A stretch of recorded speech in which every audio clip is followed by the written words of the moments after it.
База куткаруучу Бейкер чакырып жатат. Силерди түшүндүм, базага кайткыла, байланыштын акыры. Биз бир альпинистти байкап калдык, ал Беллер Пикте илинип турат. Балким ал эсин жоготкон чыгар. Бардык командалар бош эмес, байланыштын акыры. Бизге 3-4 киши керек.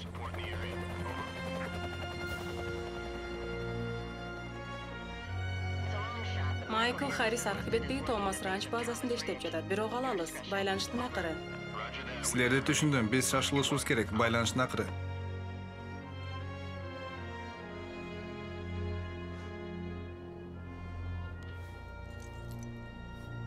Бийиктикти багындыруу.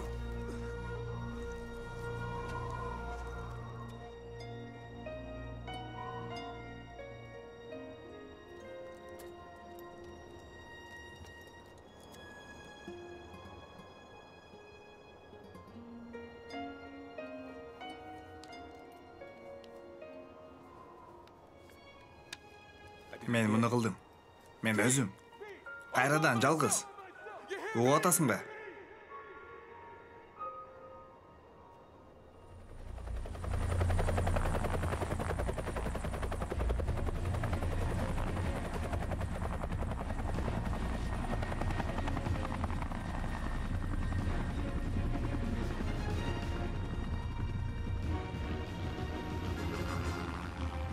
Жеткирип койгонуңарга рахмат, жигиттер. Бирок менин бүгүнкү башка пландарым бар болчу. Биз бир альпинистти байкап калдык, эсин жоготкон окшойт. Ал Беллер Пикте илинип турат. Катуу бороон башталган жатат. Мен силерди тапканыма кубанычтамын. Боронго чейин жетишип калалы. Майкл Харрис. Кадимки эле Майкл Харриспи?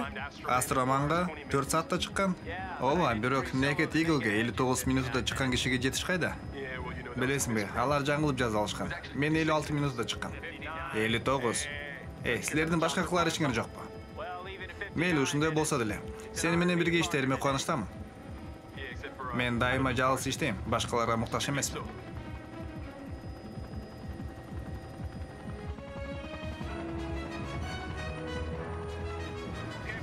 Жигиттер, ал мына. Бул Аскага кона аласыңбы? Жок, мүмкүн эмес. Мындай катуу шамалда кона албайм. Колдон келишинче ылдыйлап берейин.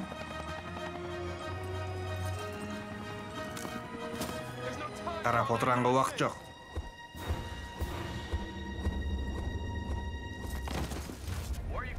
Менимче мунун кылганын туурабай чыгарсың.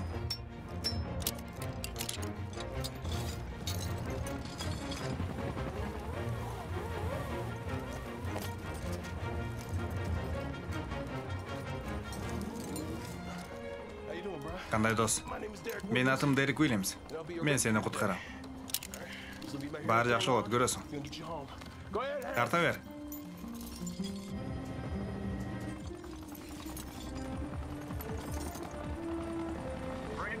Ылдыйраак түшүр. Мүмкүн эмес, шамал күчөп жатат. Кеч болуп калды.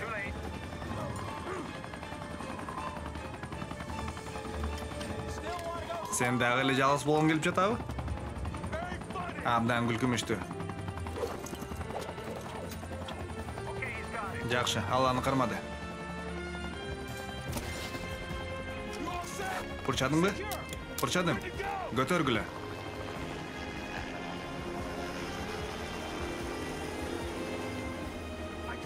Мен өзүм жалгыз эле кыла алмакмын. Албетте.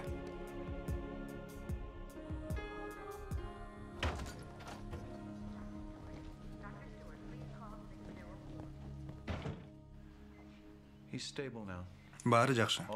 Абалы бир калыпка келди. Өмүрү коркунучта эмес. Мээси катуу чайкалып калган, Леонард мырза. Бирок ал жакшы болот. Багы бар экен. Доктор. Угуп атам. Рахмат.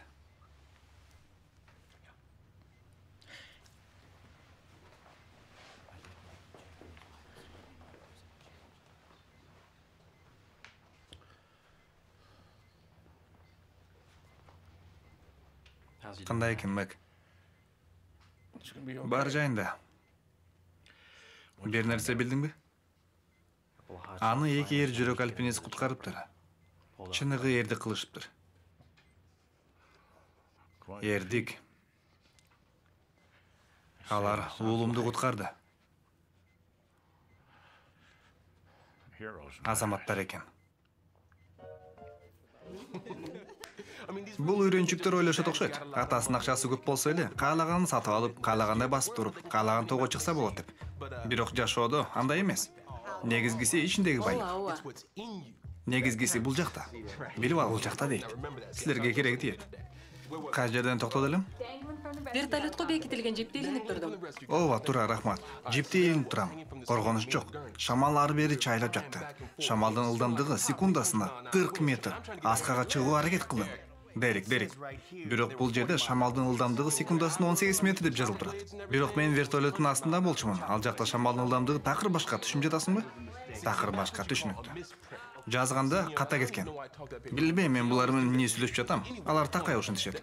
Кыскасы 300 метр бийиктикте зонун үстүндө илинип турдум. Кой тур, дагы бир жаңылыштык.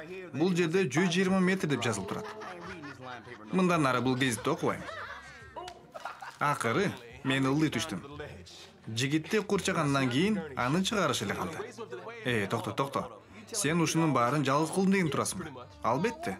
Бул сүрөттөгү экинчи жигит ким сенин жаныңдагы? Болдучу. Ал Мэктин уулу болгондугу үчүн силер гезиттин биринчи бетине чыктыңар. Балким сен аны биздин аймакка дагы дүкөн салганга көндүрөрсүң. Бул гезиттердин баарын дубалдарыңа илип алайын дедиңби? Ооба, жакшы ой. Бүгүн Шерил атайын бир нече гезит сатып алыптыр. Ой, мен кеттим. Каалаганыңар чыныгы баатырдан колтам калсаңар болот. Ал эртеги менен сыймыктана турсун. Бирок мага бул жигит кандай болсо да жагат. Мына ушул татыктуу айым. Ишенгиле мага. Эң биринчи мен жакын досума Дерек Уильямсон деп жазып берейин.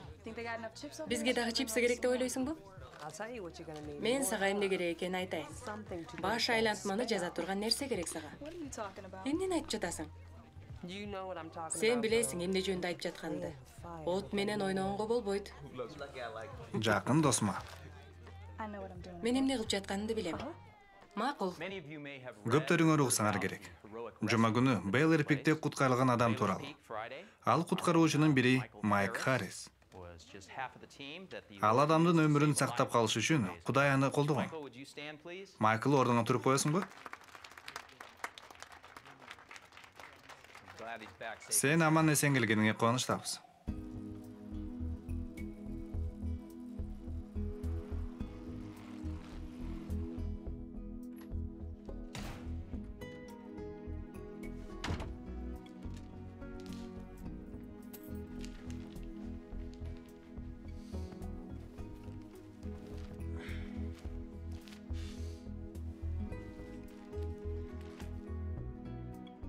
Денвердик альпинисттер эрдик менен жүргүзгөн куткаруу иши.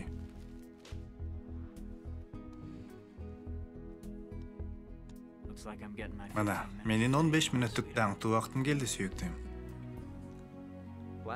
Ак менен каралар биргелешип Мактын маркасынын астында иш алып барышат. Жакшы Мак, эң жакшы. Акыркы убакта массалык маалыматты начар көз карашын эске алганда бул жакшы. Каалагандарын жазышсын. Бул сен ойлогондой эмес, Грег. Мен ыза болуп кетип жатам. Журналисттер Мак Ленард түндүк райондорундагы жашоочуларды көзгө албайт деп жазып жатышат. Биздики коммерциялык ишкана кайрымдуулук колум эмес да. Ал райондорго дүкөн куруу бизге пайда алып келбейт. Мак, мен уксам, иште сезимдерге жетектелбешибиз керек. Мен анын бардыгын билем. Бирок бир чыгуу болуш керек. Чыгуу жолу бар. Сенин уулуң менен болгон окуя капысынан биздин ишибизге жардама болуп калды. Бул кырсыктын аягы жакшы боло турган болду. Биз токтолушубуз керек. Ушул аркылуу пайда таап алалы. Биз бул жигиттерди пайдаланып кирешилүү болобуз.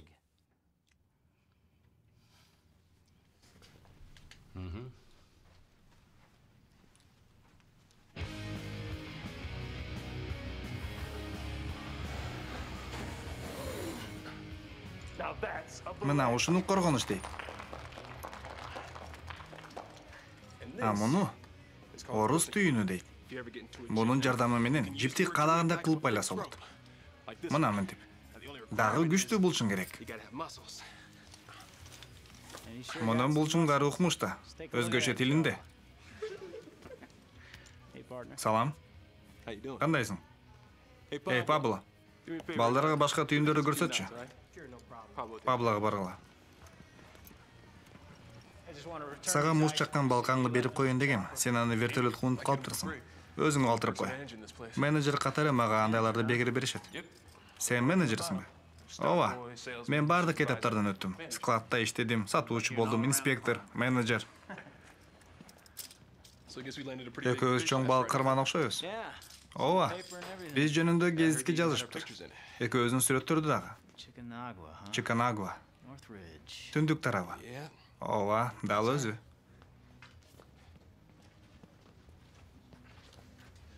Менин кыялым.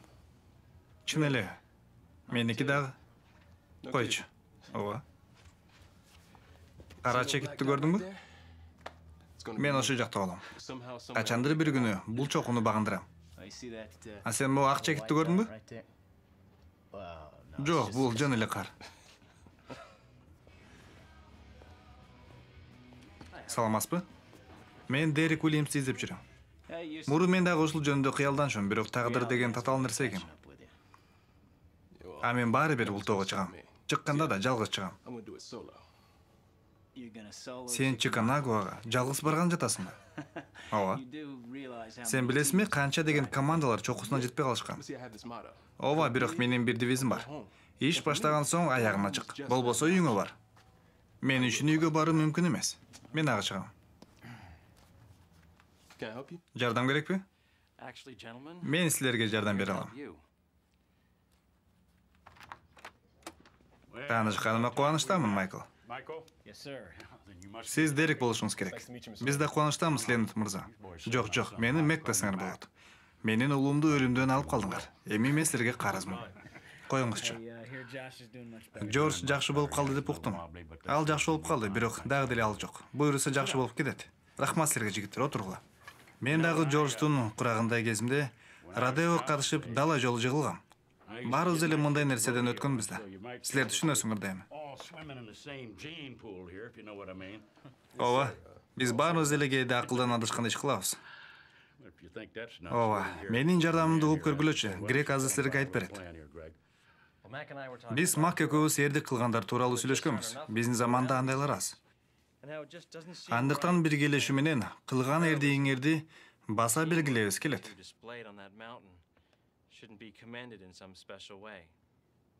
Билбейм. Биз жөнүндө гезитке жазгандыгы, сүрөттөрү жетиштүү деп ойлойм. Харрис, аягына чейин угалычы. Туура айтат. Бардыгынан бизге эмне маанилүү экендигин көрсөткүбүз келет. Биргелешип иштөө. Биз жарнамалык иштерди жүргүзөлү деп жатабыз. Мактын дүкөн салуу тармагында силер анын бир бөлүгү болосуңар. Бизге белгилүү болгондой каражаттын жоктугуна байланыштуу силердин бир ишке ашпай калган кыялыңар бар экен.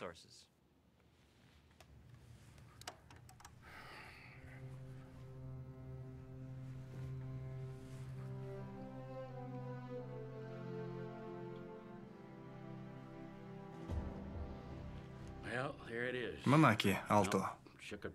Шикамаванго. Чиканагуа. Чиканагуа, ооба. Негизинен ал өтө бийик тоо.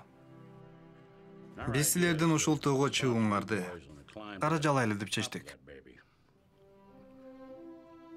Кандай дейсиңер? Мак, бул тоого чыгыш үчүн бир нече ай даярданып, машыгыш керек. Ооба, бир нече ай. Мен билем. Бул олуттуу иш. Ал тоого чыгуу оңойго турбайт. Мен бул тууралуу кыялданчумун. Эң сонун анда. Бирок мен жалгыз чыгам дегем. Жалгыз? Ооба. Кечиргиле. Джорджду куткарганда чогуу эмес белеңер. Ооба, анда айла жок болчу. Азыр башка кеп. Бул менин кыялым дедиң го. Бир мүнөт кое тургулачы, жигиттер. Эч ким силерге жакпаган ишти кылууга мажбурлабайт. Жакшылап ойлонуп көргүлө. Анткени бул силердин жашооңор. Силердин кыялыңар. Биз болгону аны орундаталы деп жатабыз. Түшүндүңөр да. Биз тиги бөлмөдө болобуз, макулбу?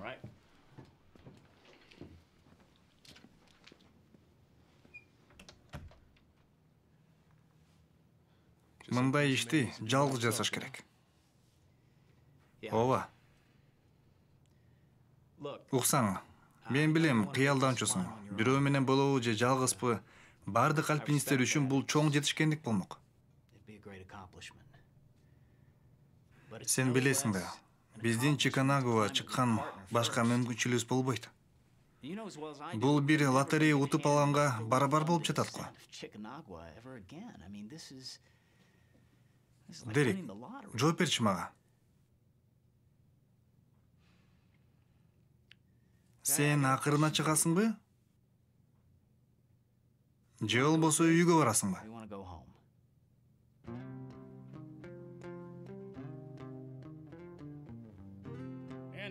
Ошондуктан Mac Corporation бул азаматтардын эң бийик жана кооптуу тоолордун бирине чыгуусун каржылайт. Ал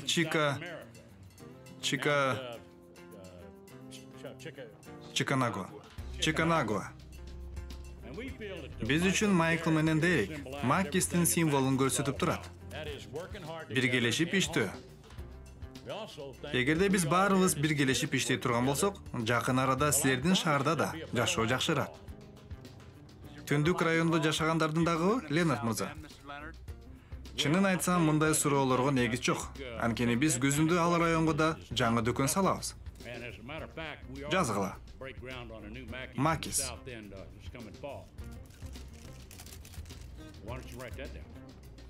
Жазгыла.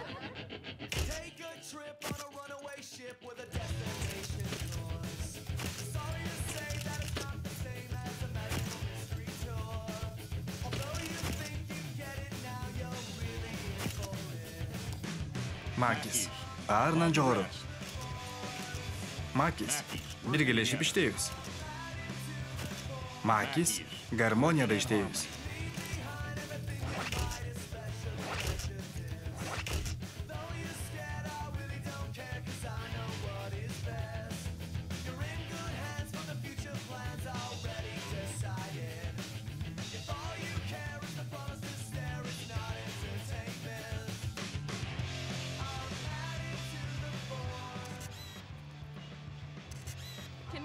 Болдуго дейм.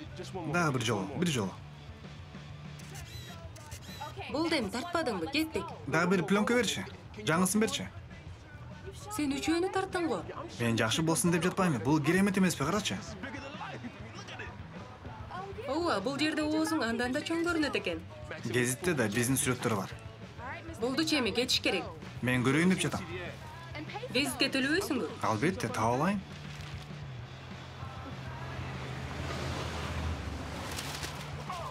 Эмне алып кеттиң, карачы. Эмнеге мен сөзүмө турбашым керек? Сен кайра эле шашып кетип жатасың, Мак. Биз бул районго дүкөн салалы деген эмеспиз. Сала алабыз да. Жаңылышасың. Мен өзүм киришем. Бул жөнүндө ойлонбой эле кой. Мен өзүм чечем. Кийинчерээк мен тейлеп коем. Чечебиз.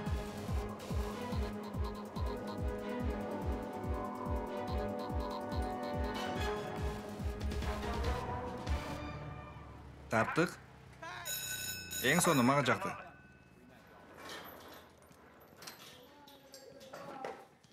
Белгиле, дагы бир жолу өтүп коелу. Качан бүтөт деги? Эмне болуп атасың, Голливудда ушинтип тартышат да. Эң жакшы деген соң кайра тартып эмне кереги бар?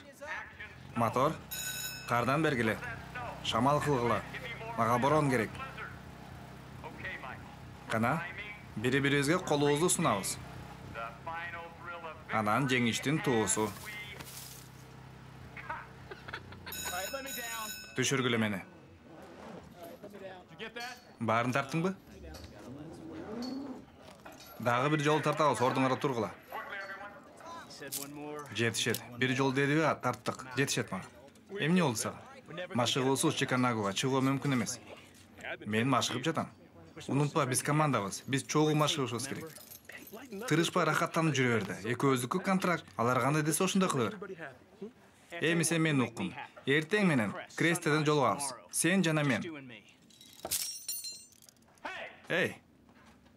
Ал кайда кетти? Үйгө. Айтып жатам го. Ал артка кайтпайт. Ал жамандагандардан тажады. Ушул аркылуу жаманаттан кутулгусу келип жатат. Генг Бейл шаар үчүн кам көргөн адам болуп көрүнгүсү келип жатат. Мен түшүндүм, мен ук. Анын Генг Бейлдигинин айынан акциялар түшүп жатат. Башкы акционер катары мен буга жол бере албайм. Мак айтканынан кайтпаган киши. Жок. Мак сезимдерге алдырып жатат. Бул иште акыл керек, сезим эмес. Билесиңби, бул дүкөн курулбашы керек. Мен аракет кылам. Жок. Сен муну кыласың. Демек альпинисттер эме керек эмеспи? Тамашалап жатасың. Альпинисттер киреше алып келип жатат. Алар калат. Билесиңби, алтыным, экөөбүз иштешип кетерибизге көзүм жетпей турат. Аныкы туурадыр. Алар силерге машыгууга убакыт бериши керек. Балким. Бирок баары ал мага буйрук бергенге акысы жок. Мен ул Кресте. Эртең менен эрте. Аф. Билесиңби? Мунун баары бүткөндө менде сүрөттөр менен эле элесин калышыңды каалабайм. Мага сен өзүң керексиң. Койчу, алтыным. Антпеда. Сен билесиң да. Эч нерсе экөөбүздү ажырата албайт. Бир кишиден башка. 1 саат мурун жууп башташтайлы. Дагы деле бүтүшө элек экен. Жозеф, койчу эми. Биз кеттик. Жакшы калгыла. Жакшы баргыла.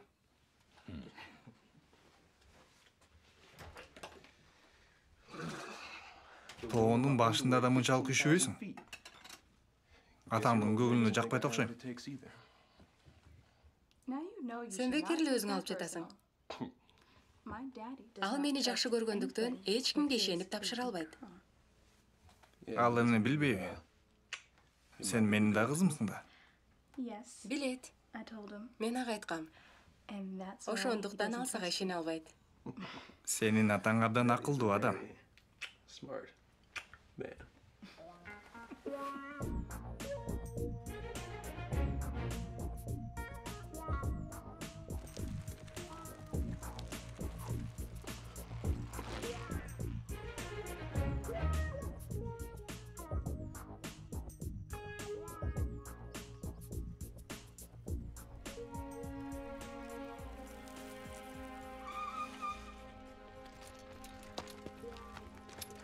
Котмантан.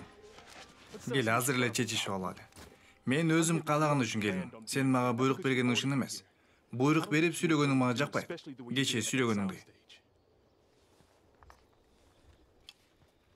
Билесиңби? Эмне? Сеники чын.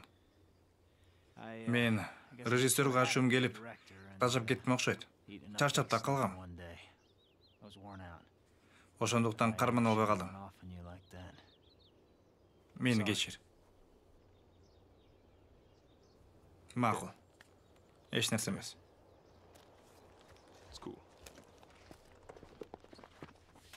Велосипед менен келдиңби? Ооба. Машыкканга күчүң калдыбы? Бул жөн эле көнүгүү. Сен эмне, ушунда окуйсуңбу? Ооба. Билли Грэм түзгөн ар күнү окуй турган китептиби? Койчу, сен ушуга ишенесиңби? Ооба, мен машаякчымын. Эгер жакса, кеп жакканда эмес. Кеп чыныгы мааниде. Эмне болсо дагы альпинизм маанилүү.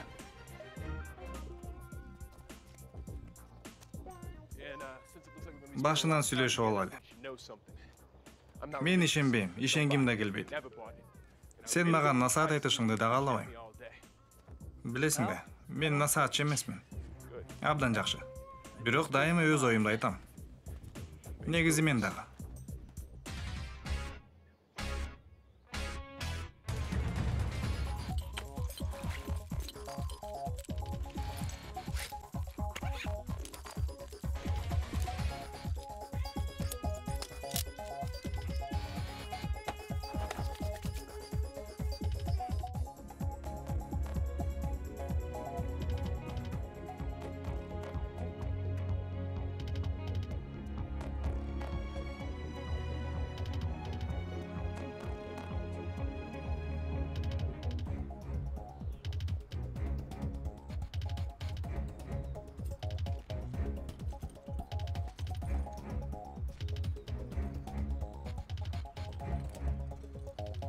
Анча катуу кетпе.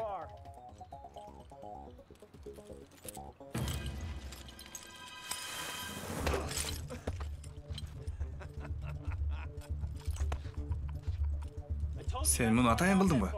Tamaşalayın dedim mi? Жоқ, seni tekşireyim dedim. Anan qanday ekan? Tekşirdim.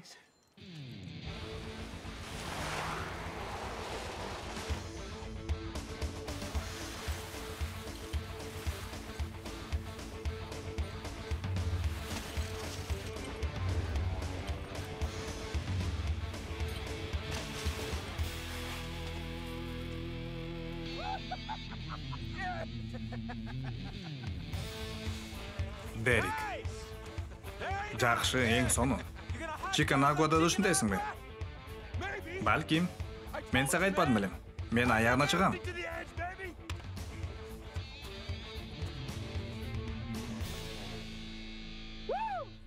Кандай бийик.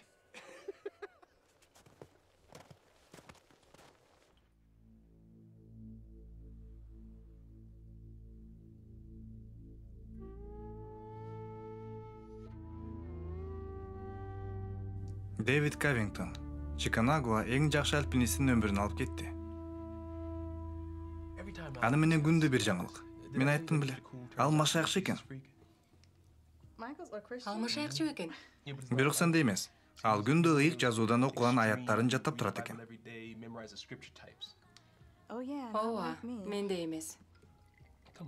Койчу. Эмнени айтып жатканымды билесиң. Кел, бүгүн Кудай жөнүндө сүйлөшпөй коелучу, макулбу?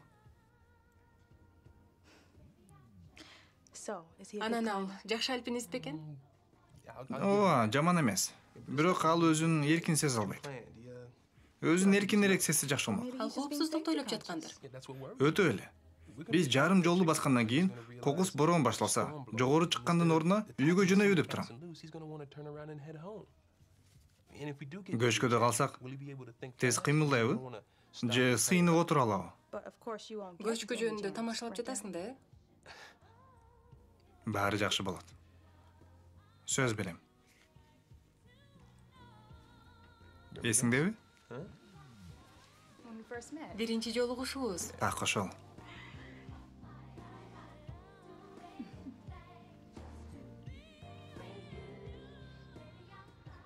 Саламатсызбы? Мага Дерек Уильям керек эле. Саламатсызбы, мен Шерилмин. Анын сүйлөшкөн кызы. Ал дайыма сиз жөнүндө айтат. Ал мен жөнүндө айтабы? Албетте, өз жөнүндө айтпаган учурда. Ооба. Сиз жөнүндө да айтып калат. Муну угайын деген деле эмесмин. Жок, менин оюмча ал көбүнчө сиз тууралуу жакшы эле нерселерди айтат. Мейли, биз кеттик. Кечке жук келип калам. Эгерде коопсуздукту сактоочу бир нерсе таап чыкпаса эле, анда мен бир жумадан кийин келем. Эң негизгиси аман эсен келет.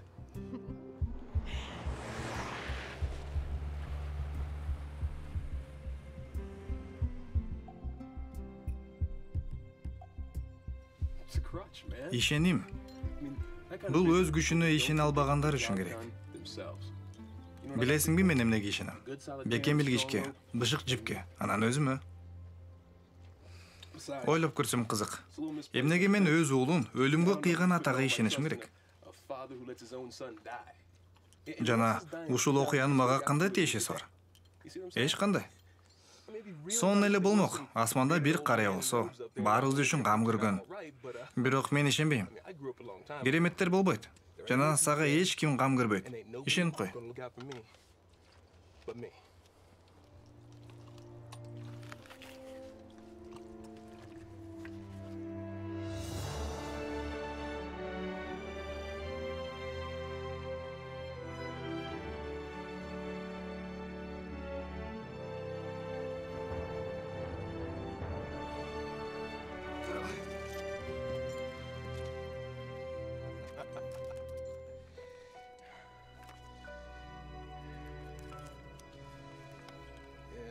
Мына.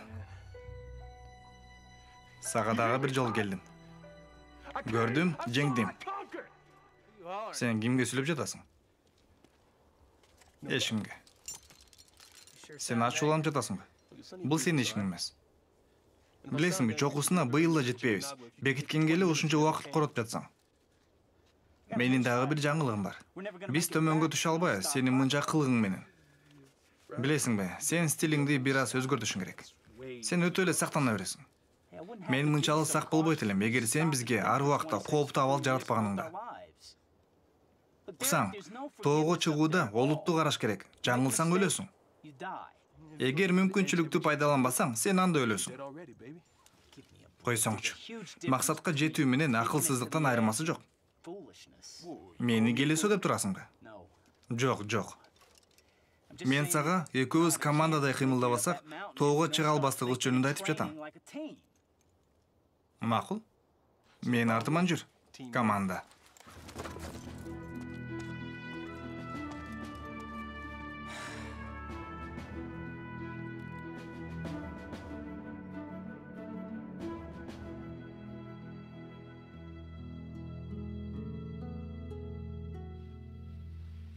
Угуп жатасызбы? Ооба, жакшы иш экен. Башкаруучулар кетип эмеспи? Сен бир нерсе кылдыңбы? Эй, токто. Бери отурчу. 1 мүнөткө. Шерил, мен сенин атаңмын. Сен туура эмес жолду тандаганыңды көрүп, мен унчукпай кое албайм. Бир нече жыл мурун сиз мага айткансыз. Өзүң чечим чыгарсаң болот деп. Мен аныңызга ыраазымын. Азырда мен менин тандоомду кабыл алышыңызды каалайм. Дерек деген Дерек абдан жакшы адам. ал ачуулуу адам. Анткени ал кыйналып жатат. Балким сиз аны көрбөй элесиз. Же сизге баары бирби? Мен антта албайм. Түшүнчү. Сенин баалуулуктарыңды силеп алган адам менен жолугуп жатасың. Жашоодо ар кандай кыйынчылыктар болушу мүмкүн. Эмне кыласың анда? Кимдин баалуулуктары туруштук берет? Биз бири-бирибизди сүйөбүз. Биздин баалуулуктарыбыз туруштук берет. О, Шерил. Бардыгы үчүн. Бүт бардыгы үчүн жооп бериш керек болот. Жакшы жатыңыз. Жакшы жат.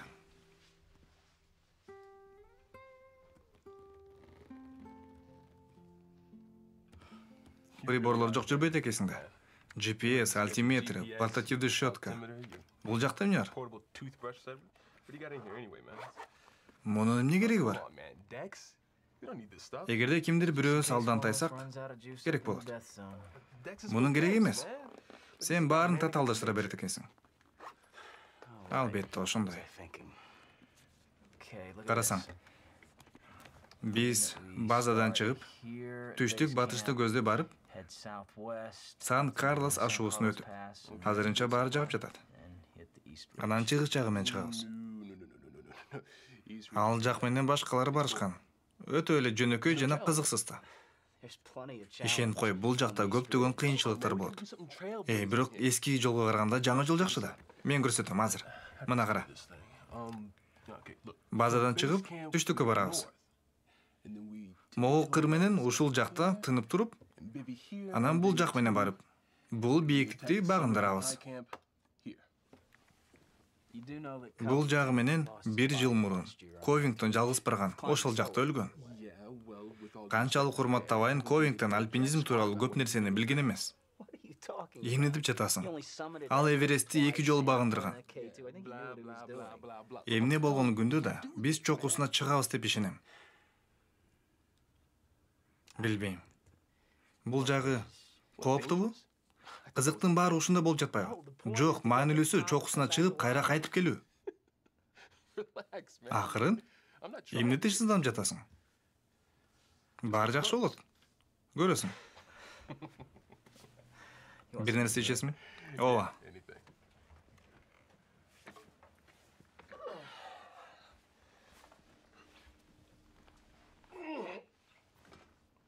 Бул ким? Сүйлөшкөн кызыңбы? Жок. Мурункусубу? Жок. Айткың келбей жатабы? Атын айтып кой жок деңди. Рене. Менин аялым. Түшүндүм. Ал сенден кетип калды. Ооба. Менин аялым өлүп калган.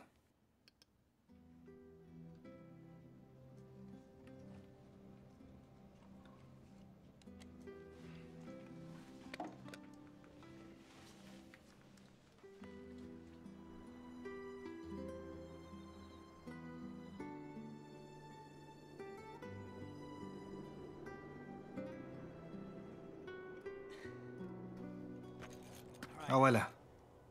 Бул жер өтө тайгылак экен. Билем. Өзүң да сак бол. Макул.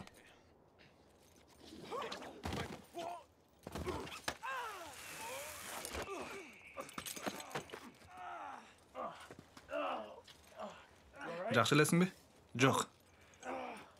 Тизем. Жарылды окшойт.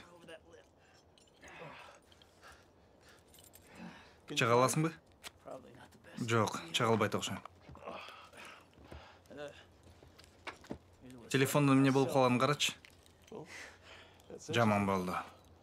Мен ылы түшүп, жардамга чакырып келейин. Мен келем. Токто. Сен эмне тоого чыгып, ар жагы менен түшүп, капчагай менен өтүп, эртең келейин деп турасыңбы? Бул жаман эмес, план Б. План Б? Бизде план А барбы? Ооба. Алдын ала сүйлөшүп, саат 8-де байланышуу тууралуу. Эгер биз байланышка чыкпасак, бизди эртең менен издей башташат. Бул жакшы ой экен. Бирок эч ким эмес муну аткарган жокпуз да. Же сен аткардыңбы? Ооба, мен. Анда сен өтө акылдуу окшойсуң. Ошондой го. Демек сен акылдуусуңбу?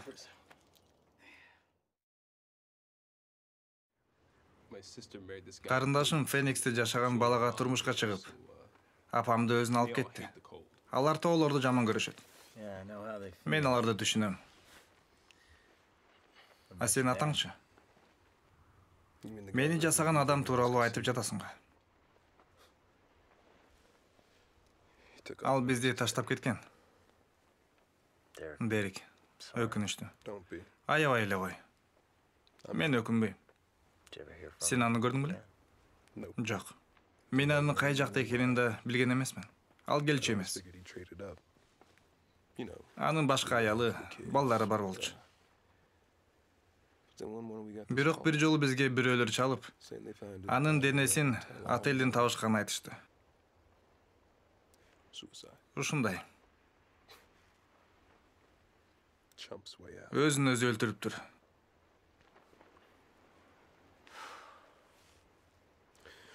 Мынча баштаган соң өзүң жөнүндө, атаң жөнүндө айтып берчи. Кызыктуу деле эч нерсе жок. Мен айтып бердим го. Эми сен айт. Негизи ал мен үчүн баатыр. Атаң жөнүндө айтып бүттүм.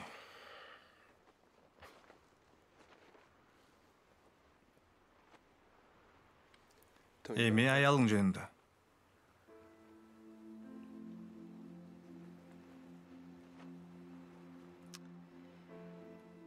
Ал жумуштан кийин үйгө келе жатканда бир акмак кызылга өтүп кеткен экен. Ошол күнү мен тоодо болчумун.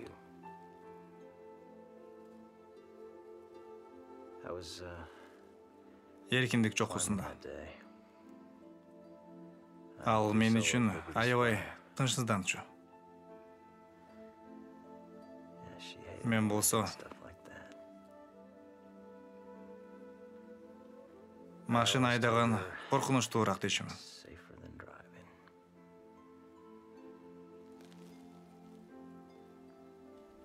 Көп болду каза болгону. 2 жыл, 3 ай, 10 күн.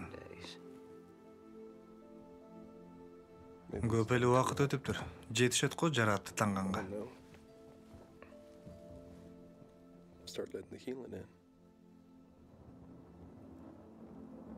Sen туура айтып жаткандырсың.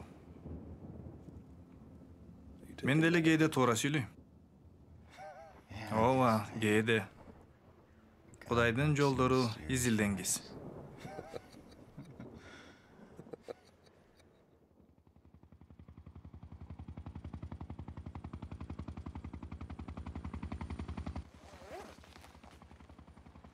Булар бизге келишти.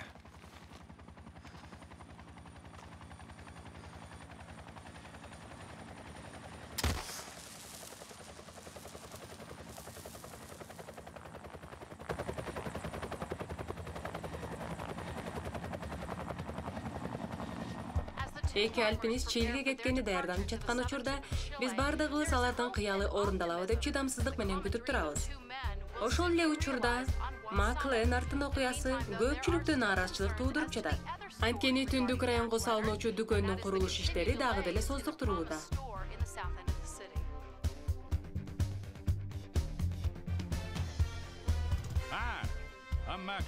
Жакынкы арада Макис дүкөндөрү ар бир райондордо болот. Сиздин райондо да. Биргелешип иштөө бул жөн гана кооз сөз эмес. Бул жакшы ой. Биздин дүкөнгө кош келиңиз. Жана менин атымдан келдим деңиз. Маки, баарынан жогору. Мен Дерек Уильямсман. Мен бул дөңсөөнүн падышасымын. Муну баарыңар билип койгула. Акырына чык же үйүңө бар. Уктуңарбы? Бул менин девизим. Дал өзүндөй болуп калат экен. Ой, койгулачы, мага такыр эле ошой турат. Мен мынтип баспайм. Ооба, ошондой эле басасың. Азыр мен мунун тоодо кантип жүргөнүн көрсөтөм. Мындай. Биз тетиги жерге барабыз.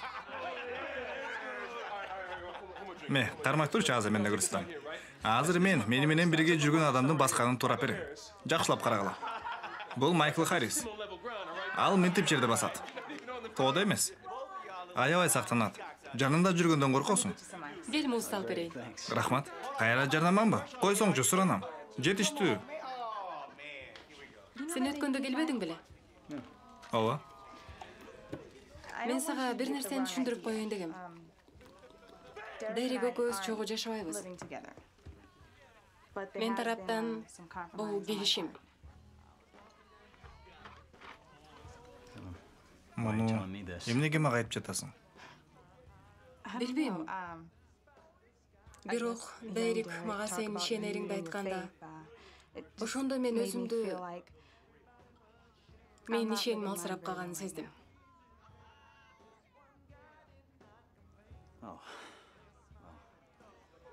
Ар кимде эле ушундай абал болот. Мен деле көп жаңылдым. Өзүмдү жаман сезгенди атамдын айтканын эстейм.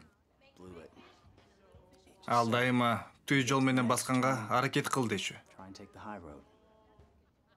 Кудай сага кайрылып жатат. Сен жөн гана аны угушуң керек. Рахмат. Майкл Джексонго окшошуп калыптырсың. Мынакей. Жакшы эле көрүнөт. Жакшы тартылыптыр. Ананчы, бул жерге дүкөндү качан салышат экен? Дерек, бизге убада кылган дүкөн гана ки. Биздин районго ал жетишпей жатат. Жеке мен эч нерсе убада кылган эмесмин. Дүкөндү Мак убада кылган. Ооба десең. Түшүнбөдүм. Курулуш эмдигиче баштала элекпи? Андай эч качан болбойт. Түшүнө элексиңби? Баары эле ыраазы болду? Ооба. Сенчи? Мен аябай ыраазымын. Чын элеби? Ооба. Бүгүн эмес, Дерек. Эмнеге? Бул жакта эч ким жокпу. Биз жалгызбыз. Кел. Калганын эртең менен жыйнайбыз. Макулбу? Мен түнгө калбайм. Мен эмне кылдым? Эч нерсе. Кеп сенде эмес. Тактап айтканда, Мен билбейм. Кеп менин өзүмдө. Биз бир нерсени өзгөртүшүбүз керек деп ойлоп жатам. Ал үчүн түз жолго кайрылыш керек. кайда кайрылыш керек? Түз жолго. Тоодо мен жалгыз аяк жолдор менен жүргөн кишимин. Кайсы жол жөнүндө айтып жатасың? Түшүндүрчү, мен түшүнбөй жатам. Билесиңби? Кеч болуп кетти. Эртең сүйлөшөбүз. Азыр эле жакшы. Кетпечи. Эртең. Балким каласың. Мен баары бир бүгүн уктабайм. Уктай албайм. Уйкум качты. Жакшы ал. Жакшы бар.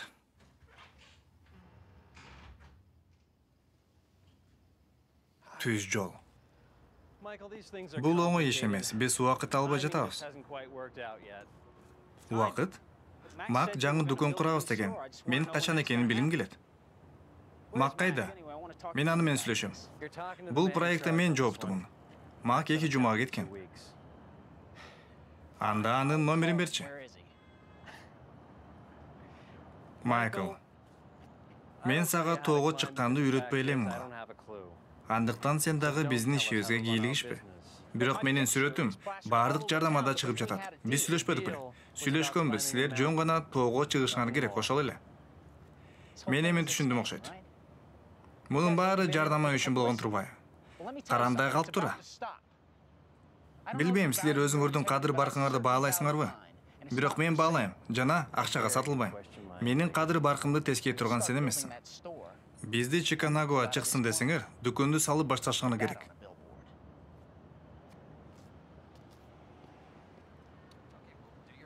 Дерек, мен аны менен сүйлөштүм. Өзүмдүн шарттарымды койдум. Болбосо Чикагога чыкпайбыз дедим. Макко десе.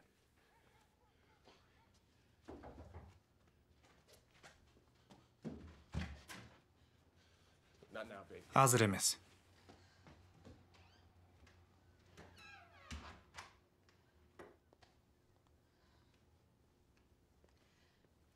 Сүйлөшүшүбүз керек. Башка убакта. Мен азыр ишим бар. Бул өтө маанилүү. Альпинизмден өткөн маанилүү нерсе жок. Баарынан да мен үчүн. Ошондуктан калган нерселер күтүп турат. Менин боюмда бар. Эмне? Биз балалуу болобуз. Экөөбүздүн балабыз. Токто. Эмне деп жатасың? Мен азыр ата болууга даяр эмесмин. Бирок сен ата болдуң. Бул нерсе менин планымда жок болчу. Андаларды өзгөртүш керек. Ал оңой эле деп турасыңбы?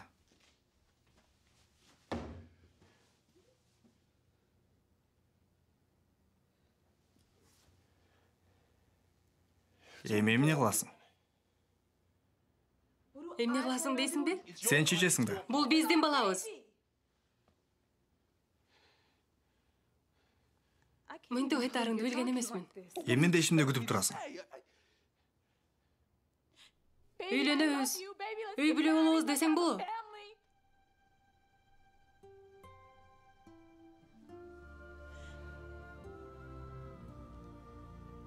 Шерил, аябай шашып жатасың.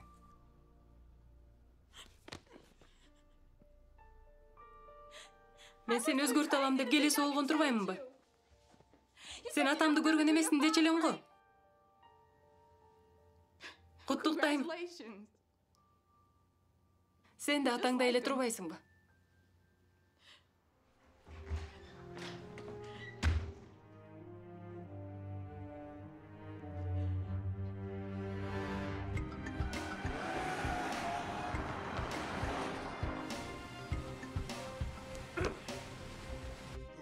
Харри, сен эмне кылып жатасың? Мага жакшы мүмкүнчүлүк болгон кезде сен менин бет алдымдан эшикти жаап койгон жатасыңбы? Эшик ачык. Алар сөзүнө туруп, дүкөн салышы керек. Андай болбойт, сен аны билесиң. Эгер мен сөз берсем, сөзүмө турам. Мага убада кылып жатса, мен ишенем. Экөөбүздү алдап кетишти. Өзүнчө эле кыйын боло бербечи. Мак дүкөн курам дегенде, массалык маалыматтар үчүн эле айтып койгон. Аларга бара бер. Экөөбүз болсо, биз үчүн эмне маанилүү болсо, ошону кылышыбыз керек. Башкалар жөнүндө ойлонбойлу. Оюн шарттары ушундай. Менин шарттарым бөлөк. Бул жашоодо альпинизмден да маанилүү нерселер бар. Мен үчүн эмес. Бул сенин эле ишиң эмес, уктуңбу? Жок. Мен оюндан чыгам. Мындан ары мен түз жол менен барам.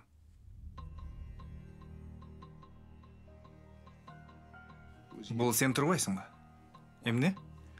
Сен анын башын айландырган турбайсыңбы? Ал мага келип экөөбүздүн мамилебизди өзгөртүшүбүз керек деген. Балким чынында ошондойдур.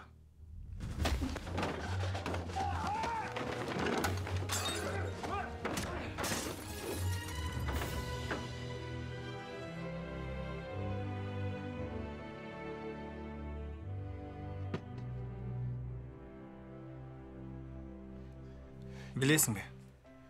Чогуу иштеген мага жагып баштады эле.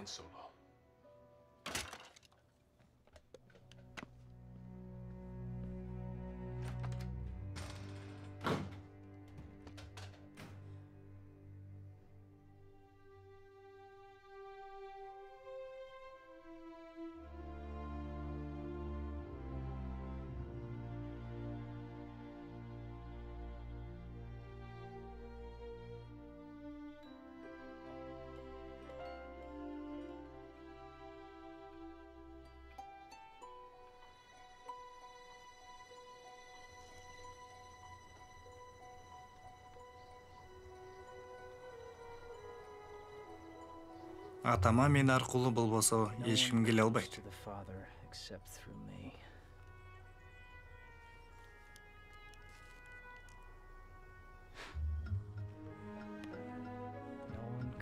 Эч ким уулу аркылуу болбосо атага келе албайт.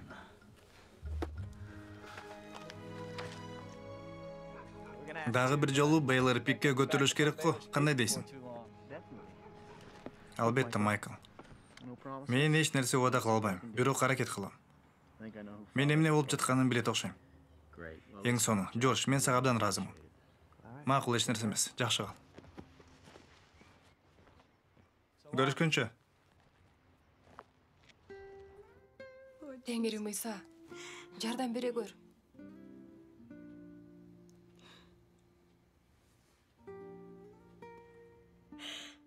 Мен туура эмес кылдым. Мени кечире көр.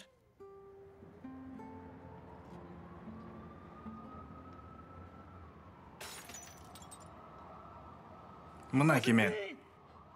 Айтчы мага, ата. Эми мени менен сыймыктанасың ба?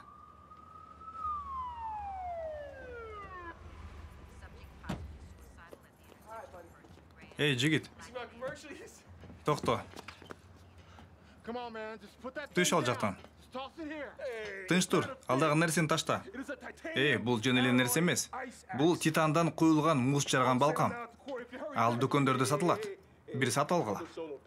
Балкаңды ташта. Макул. Атпагыла мени. Мен колго түштүм. Эми мен түз жолго түшөм. Кое тур. Акырын бери бас. Бара албайм, дос. Мен андайды жаман көрөм. Коркпоңуз. Мен Дерек Уильямс. Мен дайыма акырына чейин чыгам. Түшүндүм, мырза. Балканы бериңизчи. Сурандан балканы бериңизчи. Түшүлдү. Балканы бер. Эй, токто.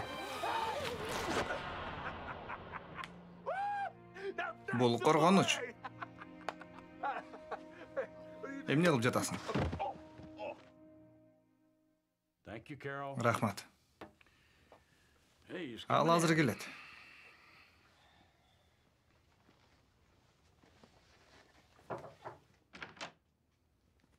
Джордж, Мак. Кандайсың, Грег? Мен сени кетти го деп ойлогом. Мен шектенген эмесмин. Иштер кандай? Жаман. Бирок биздин эмес. Сенин ишиң жаман. Сен бошсуң. Түшүнгөн жокмун? Түшүнгөн жоксуңбу? Өкүнүчтүү. Сага тезирээк кет деп кеңеш берет элем. Батыраак. Чалчу жерге чала электе. Же сенин апаңа. Эмне үчүн? Сен мага каршы ойноюн деп чечтиңби? Айтчы, акционерлердин бири менен жашыруун жолуктуң беле? Балким сага төлөп беришкендир. Далилдеп бере албайсыңар. Ошондойбу? Муну карап көрөсүңбү, же атам айткандай эле кетип каласың?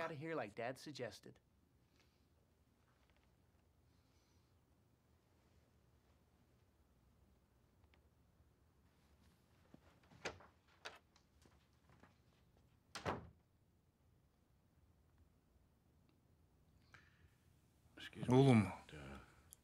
Бул эмне болгон папка? Билбейм. Столдун үстүнөн алдым. Ай, балам, кыйынсың го.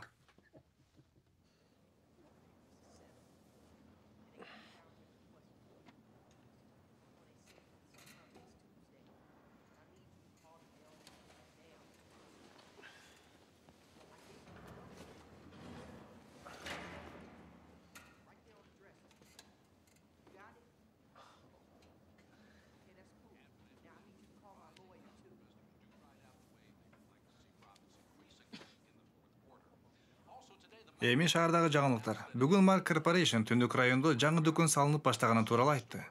Эксперттердин айтымы боюнча экономикалык жактан артта калган бул районго салынган дүкөн башкалардын дагы бизнес кылуусуна жакшы өлгө түзөт.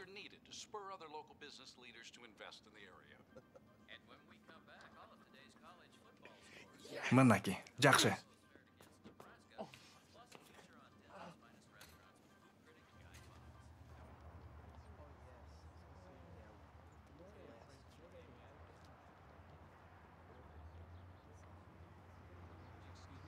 Geçir, men bir minutка.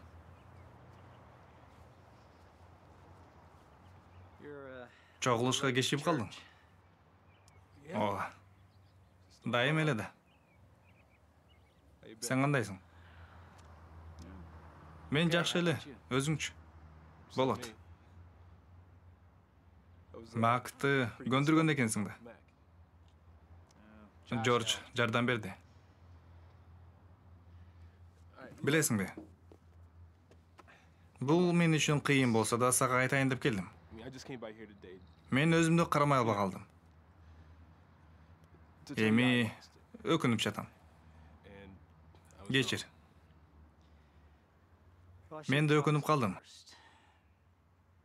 Экөөбүз тең туура эмес кылдык. Айткандай, мен Макты көрдүм. Сүйлөшүүбүз күчүндүү экен. Мен азыр деле даярмын. Мен ойлонуп көрөйүн, акылуу. Ооба. Албетте. Ойлон. Сен каяка? Үйгө барам го. Сен үйгө баруу мен үчүн эмес дедиң эле го.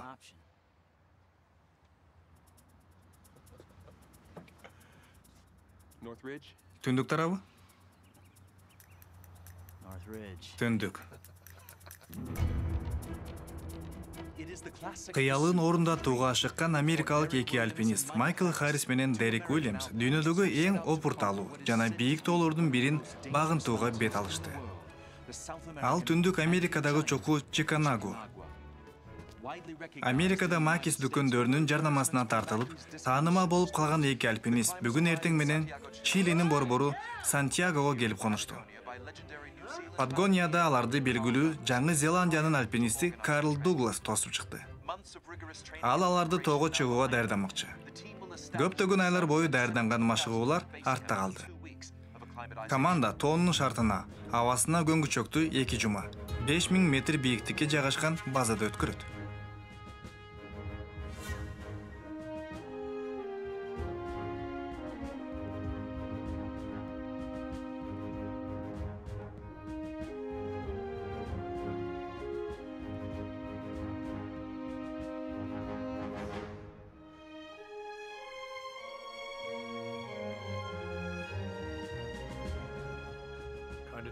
Жан дүйнөңдү толкундатат, чынбы? Бирок бул кооздук калдамчы. Ушул эле нерсени ондогон өлүп калган альпинисттер силерге айтышмак. Эгерде мүмкүнчүлүк болгондо. Биз 2 жума бою даярданабыз. Анан чыгууга 4 күнүңөр бар. Мен силердин көңүлүңөрдү карды изилдөөгө бурат элем. Түндүк тарабы опурталдуу, өзгөчө азыркы мезгилде катал. Күн жылган сайын эки нерсени күтүүгө болот. Муз жарылып, көчкүлөрдүн жүрүшү. Өзгөчө сергек болгула. Кайсы жерде басып жатканыңарды жана түнөгөнгө кайсы жерде тандаганыңарды байкагыла.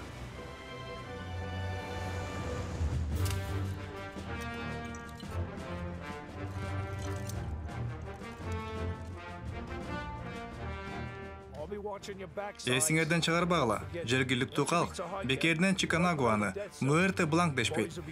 Ал ак өлүм дегенди билдирет. Мен силерге көз салып турам. Унутпагыла, бийиктиктеги лагерине жеткенде төз эле өлүм коркунучунун астында болосуңар. Силерге кычкылтек жетишсиз болот. Андыктан бардык күчүңөрдү топтоп, чокуга чыгууга умтулгула. Ийгилик. Кудай силерге жардам берсин.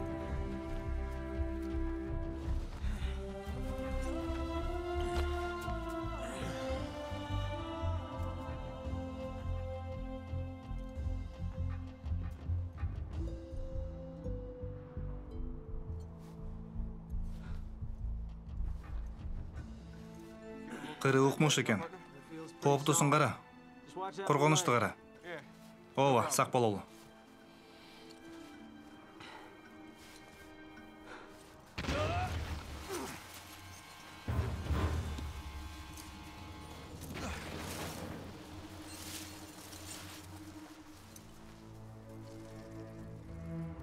Жакшы элесиңби? Ооба. Көтөрүлүп жатам.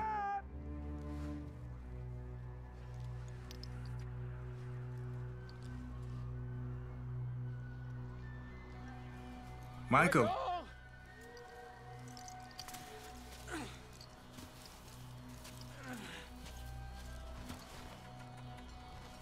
Бери келсең.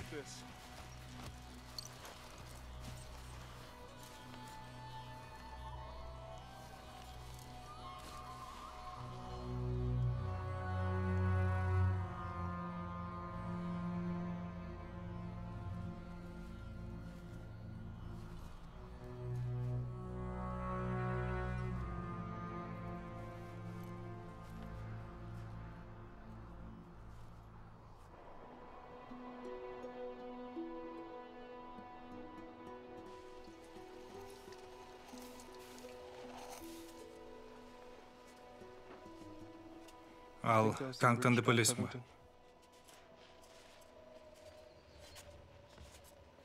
Ооба. Ал өлүм коркунучу деген жакка жетпептир да. Балким ал өйдө чыгып бара жатып кулап кеткендир. Бул маанилүү эмес. Бардык жакта өлүм коркунучу бар. Кандайча? Экөөбүз түбөлүктүү эмеспиз да. Бир күнү биз баарыбыз жараткандын алдына келебиз. Негизгиси ишиңде тынчтык болушу керек. Айтканга оңой. Дерек. Сен эчак таштап салчу жүктү артыңда сүйрөп келе жатасың. Болбосо бир күнү ал сенин түбүңө жетет. Сен мындан ары кетишиң керек. Бул оңой эмес. Сен акырына чыккың келеби? Сен бир нерсеге жеткиң келеби? Анда өткөндү унутуп, эч кимге эч нерсе далилдеп керек эмес. Өзүң менен өзүң болушуң керек. Өзүңдү Кудайга тапшыр. Ошондо жашооң өзгөрөт. Мен бул жомокко ишенбейм. Ишенбейсиңби же ишенгиң келбейби? Бул эмне насаап сөзбү? Жок, мен жөн гана кеңеш бергим келип жатат. Билесиңби, бир акылдуу адам мага айтты эле. Жарааттарды айыктырууга убакыт келди деп. Акылдуу адам. Ооба. Же акылсыз. Унутпай калдым.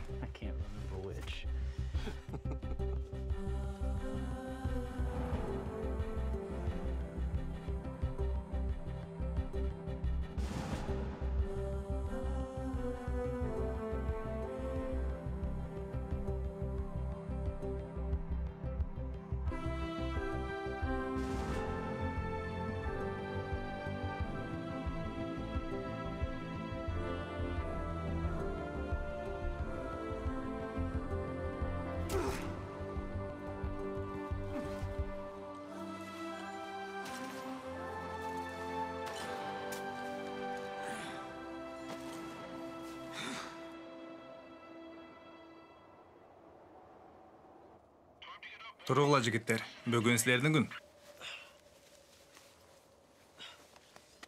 Биз турдук, Карл. Бороон башталганы турат. Силерди эртелесеби деген. Мен баарын түшүндүм. 15 минуттан кийин байланышабыз. Макул, Майк.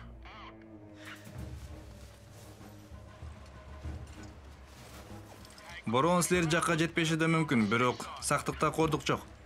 Эгер мен туура эсептеген болсом, биздин 18 саатыбыз бар. Баса.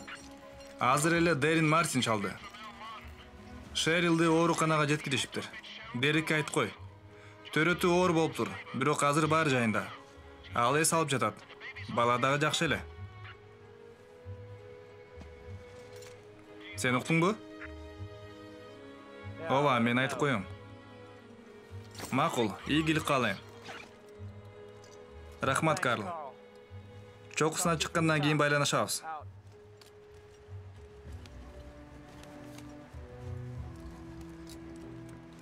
Мага бир нерсе айтпай койгонсуң го.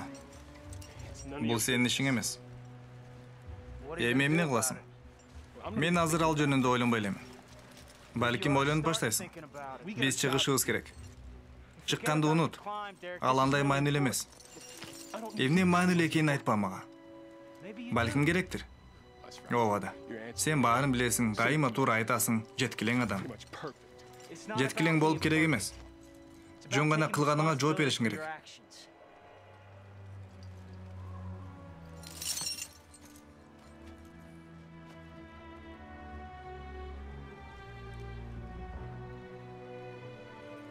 Алып ал. Анан кереги тиет.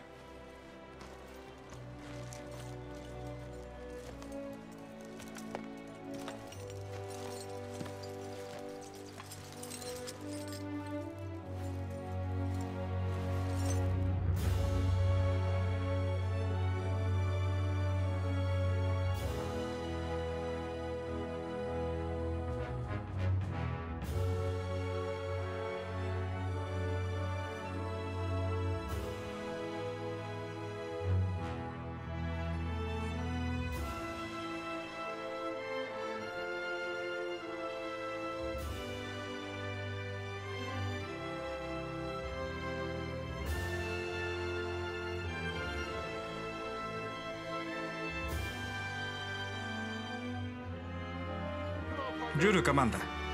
Дагы бир кадам. Эң сонун. Чокусу.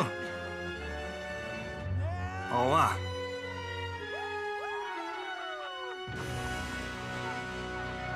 Биз муну кылдык.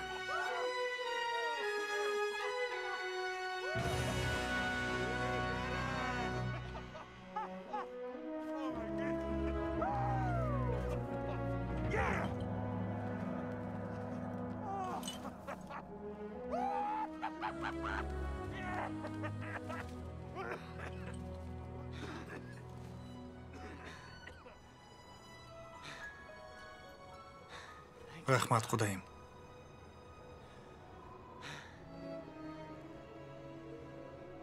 Рахмат. Рахмат.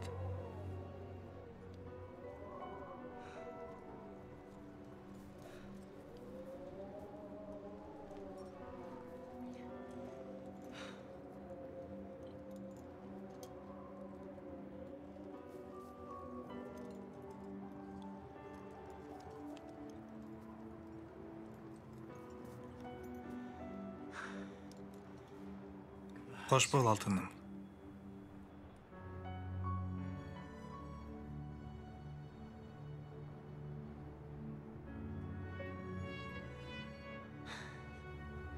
Кудайым, аны менен өткөргөн ар бир күнүм үчүн ыраазымын.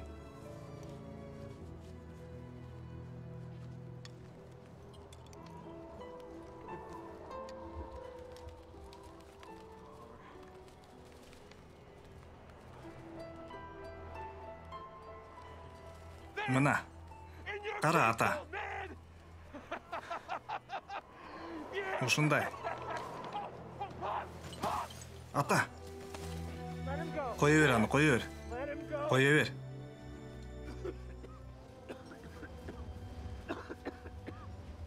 Жакшы элесиңби?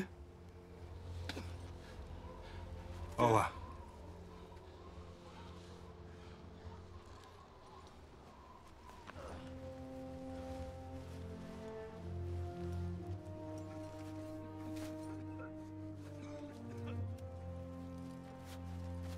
Карл. Biz чыктык. Чокусундабыз. Азаматсыңар. Эми мени уккула. Борон багытын өзгөрттү. Ал түз эле силерди көздөй бара жатат. Тезинен лагерге кайткыла. Кайталайм. Борон силерди көздөй баратат. Тезинен лагерге кайткыла.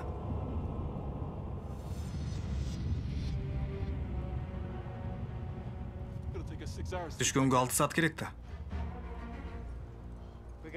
Бизде 3 эле саат бар.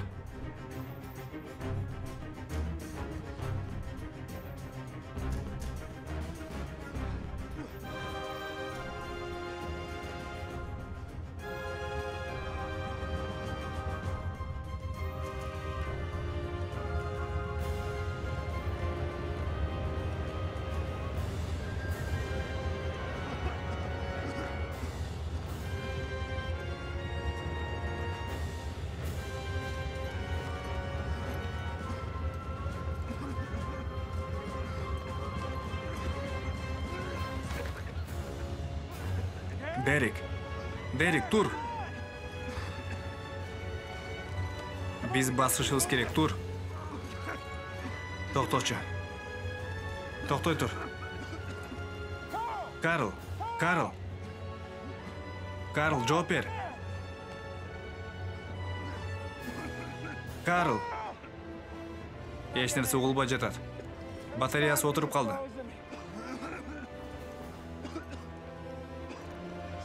Мен сага Декс сайып коюн. Жок, эч кандай Декс керек эмес. Жөнчү, мен чыдайм. Мына, ананкыга алып ал.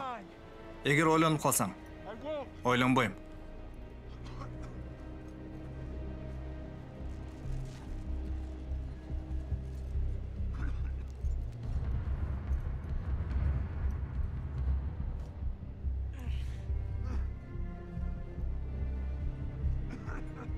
Караңгы киргенче кырдан түшүшүбүз керек. Өйдө тур.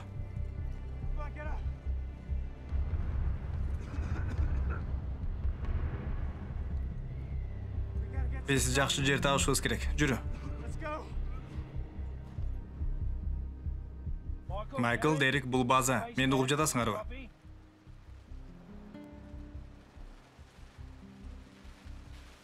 Майкл, Дерек, жооп бергиле. Бул база.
Эми, биз кай жактабыз? Билбейм. Бул биз келген жол эмес.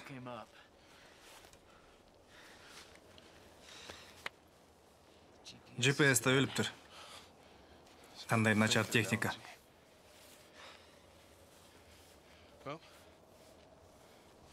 Ылдый түшүш керек. Борон кайра болуш мүмкүн.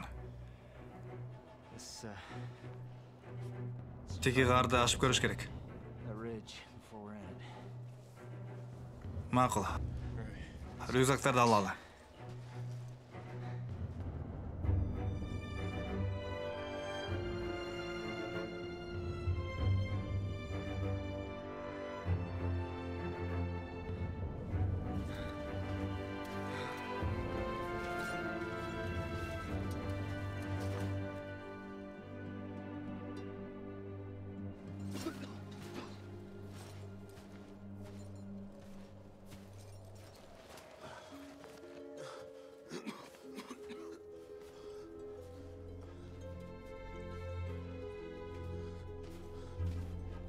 Дерек.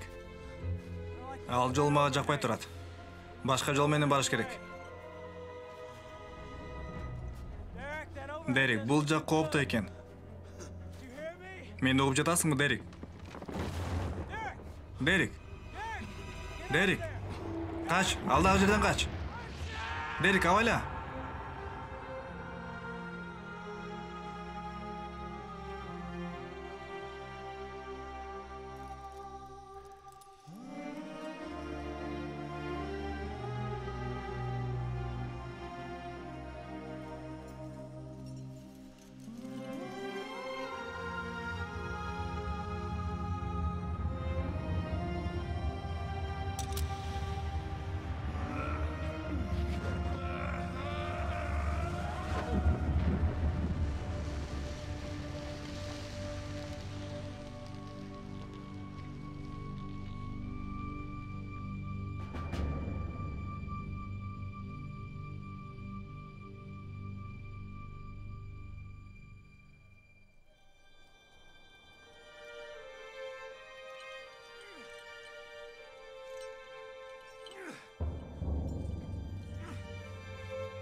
Майкл, жооп берчи мага.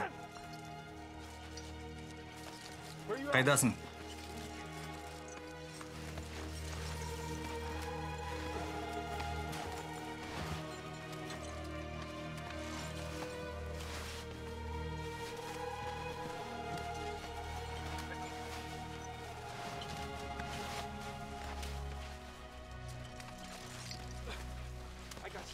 Мен азыр.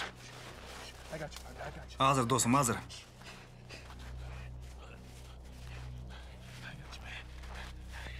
Мына кеме. Тересің бі? Ооба. Эмне кылып салдың? Эми сени көтөрүшүм керек.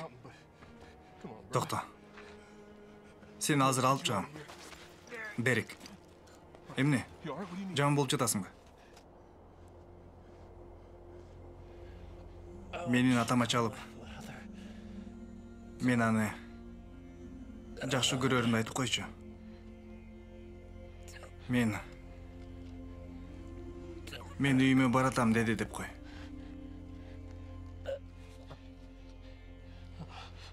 Үйгө баруу бул жакшы эмес. Сен өзүңө айтасың. Тур. Көзүңдү ач. Ач көзүңдү, мени кара. Майкл, мени кара.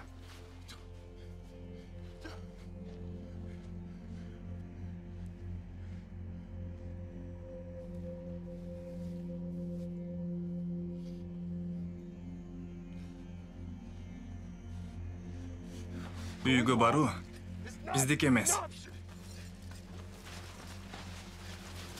Майкл, экөөбүз ылдый түшөбүз. Самолетко отурабыз.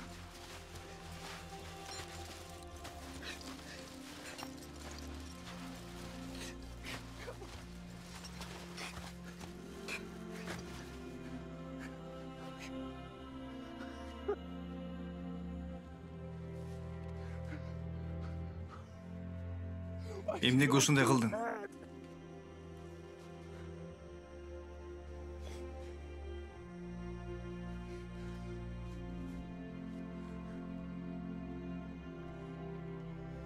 Эмнеге?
Эгер сен адис болсоң, сен байкайсың да.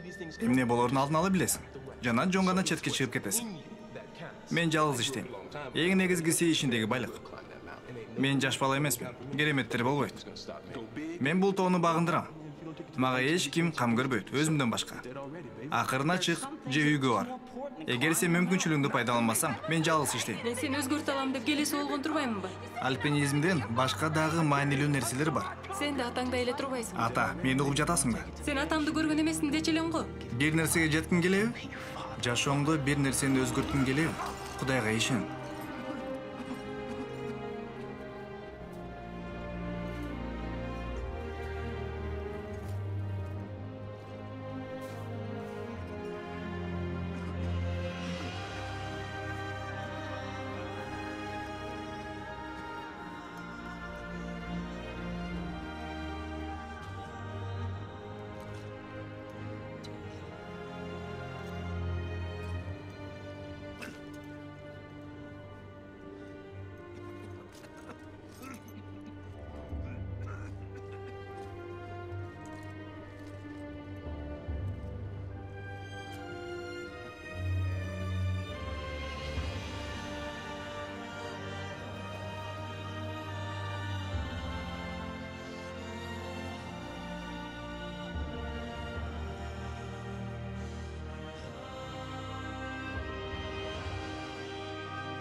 Карагыла, Дерек, болгула.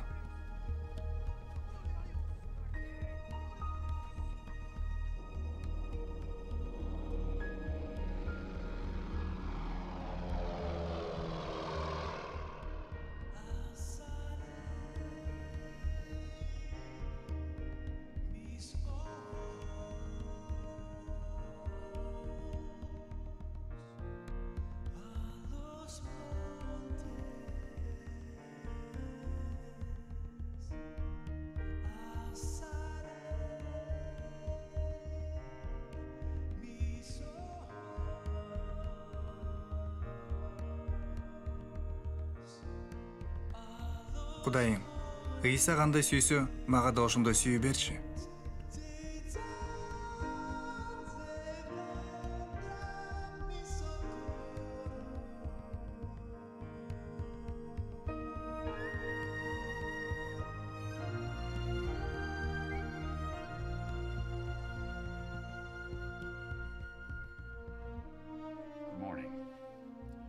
Кутман тааныгар менен. Терең кайгыруу менен мен силерге кайрылып, улуу альпинисттин жана жакшы досубуздун бул дүйнө менен кош айтышканын кабарлап жатам. Ал бул шаардын досу болчу. Мен суктанган жана сыймыктанган досторумдун бири эле.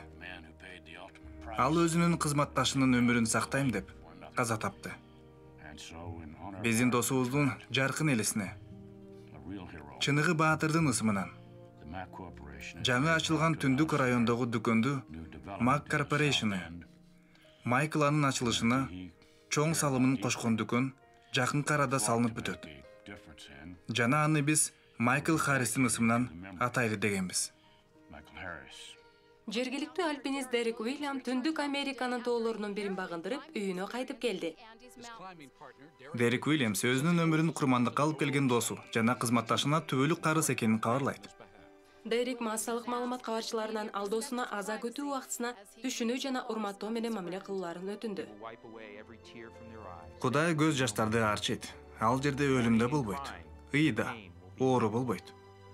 Мурункунун баары өттү. Биз Майкл Харрисон өлүмү үчүн ыйлаган жокпуз. Биз анын жаңы түбөлүктүү жашоого өткөнүн билебиз. Анын көптөр өзгө тийгизген таасири маанилүү. Кудайдын бизге көрсөткөн ырайымынан өткөн сүйүү жок.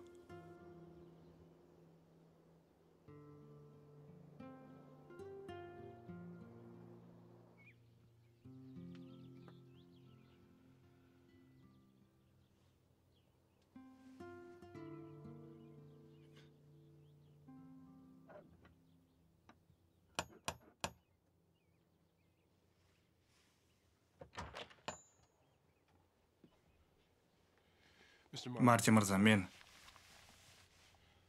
бул жерде сен баатыр эмессиң дерек. Шерил үйдө жок. Бирок мага сиз керек болчусуз.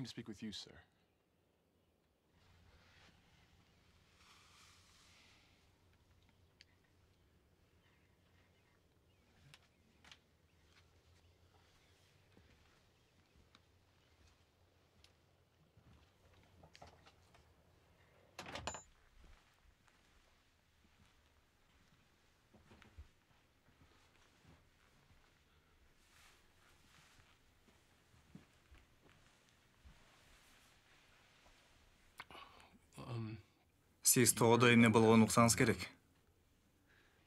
Бул мени ойлондурду. Мен өмүр бою бир нерсени далилдегим келип жашаптырмын. Өзүмдүн атама.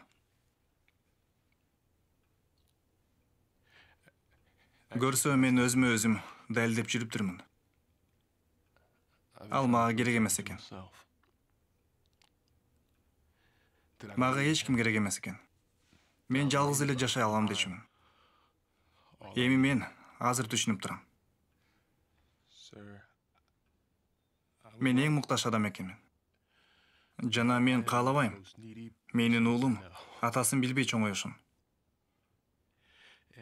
Ишениңиз, мен кечирим сурайын деп келдим.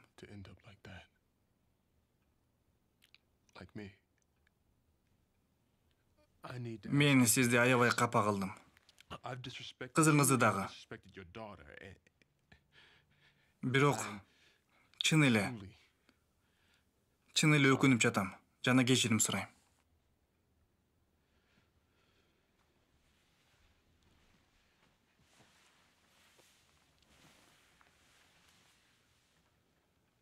Ооба, сен бизди таарынттың. Сен жоопкерчиликтен качтың.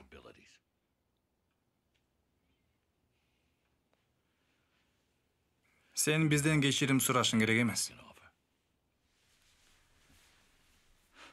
Сен Кудайдан кечирим сурашың керек. Ал мени кечирерине ишенбейм. Анын мени менен иши жок.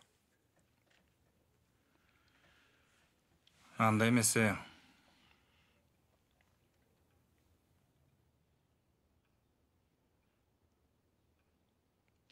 Майкл сен үчүн